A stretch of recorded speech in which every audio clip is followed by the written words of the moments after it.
जो UP PCS, UP triple SC और UP लोक सेवा आयोग और अधीनस्थ सेवा आयोग द्वारा कराए जाने वाले किसी भी परीक्षा में पूछे जाने वाले करंट अफेयर्स से संबंधित कुछ घटनाएं आपके पेपर में दिए गए हैं।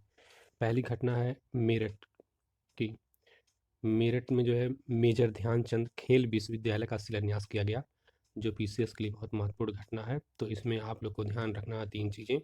पहली तो मेरठ जो ज़िले का नाम और किस महापुरुष के नाम पे रखा गया है, वह मेजर ध्यानचंद जी हैं। मेजर ध्यानचंद खेल विश्वविद्यालय। तो इस प्रकार पूछा जा सकता है कि खेल विश्वविद्यालय का शिलान्यास प्रधानमंत्री द्वारा उत्तर प्रदेश के किस जिले में हुआ, तो वो है मेरठ जिला। या पूछा जा सकता है कि किनकी नाम पे किया गया है, तो भी मेजर ध्यानचंद। मेजर ध्यानचंद, ध्यान रखिएगा आप लोग। एक अन्य महत्वपूर्ण सूचना है, इसमें देख सकते हैं आप लोग, साहित्य अकादमी अवार्ड 2021। साहित्य अकादमी अवार्ड 2021 हिंदी के लिए दिया गया है दया प्रकाश सिन्हा जी को, और अंग्रेजी के लिए दिया गया, इंग्लिश के लिए दिया गया है नमिता गोखले जी को।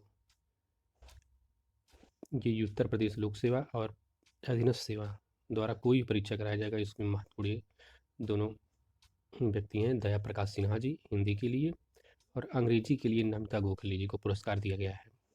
और नमिता गोखले जी थिंग्स टू लीव बिहाइंड इनका एक उपन्यास है, थिंग्स टू लीव बिहाइंड।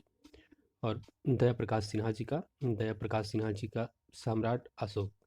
सम्राट अशोक ये महत्वपूर्ण है इनका। ये पूछा जा सकता है कि सम्राट अशोक के लेखक पूछा जा सकता है कि रचनाकार लेखक कौन है। यह पूछा जा सकता है कि हिंदी साहित्य अकादमी में हिंदी भाषा के लिए किन्हें सम्मानित किया गया है, तो वो आप ध्यान रखिएगा, दया प्रकाश सिन्हा जी को सम्मानित किया गया है। और इंग्लिश के लिए नमिता गोखले जिनका उपन्यास है things to leave behind, Namita ji के उपन्यास है, और दया प्रकाश सिन्हा जी का नाटक। ये बात आप लोग ध्यान में रखिएगा।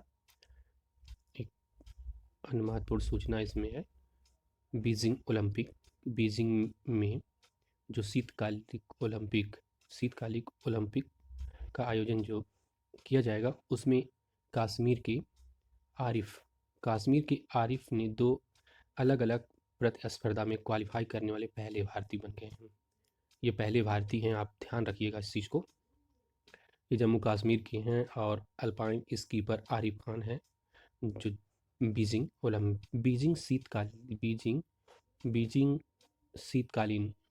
शीतकालीन ओलंपिक में जम्मू कश्मीर के अल्पाइन स्कीपर आरिफ खान जी क्वालिफाई करने वाले पहले भारतीय एथलीट बने हुए हैं। इस चीज़ को आप ध्यान रखिएगा।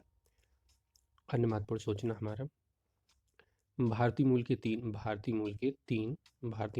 तीन कनाडाई को दिया गया ऑर्डर ऑफ कनाडा दिया गया। पूछ सकता है ऑर्डर ऑफ कनाडा किन्हें मिला, तो इसमें बैकुंठम आयर लक्ष्मणन है, रियल इस्टेट कारोबारी बाप सिंह जी हैं, और या इनका नाम है नवजोत सिंह ढिल्लों। तीसरे हैं बाल रोग विशेषज्ञ हैं प्रदीप मर्चेंट। तो ये तीनों लोगों का आपको नाम रखना है, बहुत महत्वपूर्ण घटना है उत्तर प्रदेश किसी परीक्षा में पूछे जाने वाले। तो 3 ऑर्डर ऑफ कनाडा 3 लोगों को दिया गया है, बैकुंठम आयर लक्ष्मणन, बाप सिंह ढिल्लों और नवजीत सिंह, और या प्रदीप मर्चेंट, ये तीसरे हैं जिन्हें ये प्रदान किया गया है। आप लोग इसे ध्यान में रखिएगा। दक्षिण अफ्रीका और भारत में टेस्ट चल रहा है, आप लोग को पता ही होगा इस समय। कॉर्न डिकॉक जो टेस्ट क्रिकेट से संन्यास लेने की घोषणा की गई है, इसलिए महत्वपूर्ण है क्योंकि इसमें भारत के साथ ही इनका मैच हो रहा है, उसी दौरान इन्होंने संन्यास लेने की घोषणा कर दी है। भारत द्वारा पहले टेस्ट मैच में अफ्रीका को 113 रन से मात देने के बाद भारत ने इन्हें हराया, तो उसके बाद इन्होंने घोषणा कर दिया कि हम संन्यास लेंगे। फिर भी तो ये ध्यान रखना इसमें महत्वपूर्ण यही है कि किस अफ्रीकी बल्लेबाज ने हाल ही में टेस्ट क्रिकेट से संन्यास लेने की घोषणा किया, तो कॉर्न डिकॉक हैं, ध्यान रखिएगा दोस्तों। दोस्तों, अगर ये आपको अच्छा लगा हो तो इसे शेयर करें और सब्सक्राइब करें।